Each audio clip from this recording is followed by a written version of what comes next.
Республика шәһәр районнарында 12 яшьтән алып 17 яшькәчә яшүсмерләргә ковидтан прививка ясау дәвам итә. Алабуга шәһәренә дә беренче доза препаратлар кайтарылган. Яшүсмерләр вакцинаны ничек кичерә, алар арасында ковид белән авыручылар күзәтеләме? Хәбәрчебез белеште.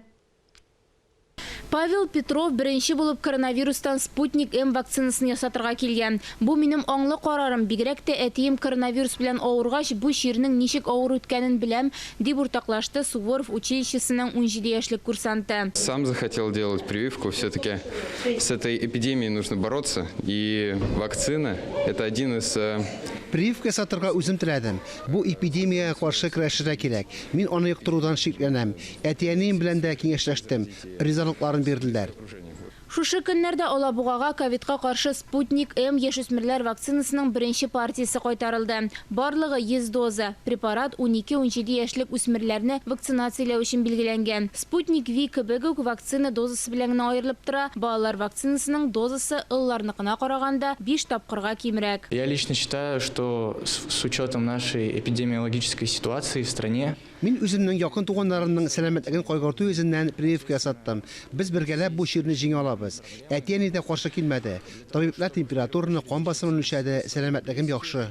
Я делаю такую прививку первый раз. Эта вакцина у нас хранится в холодильнике.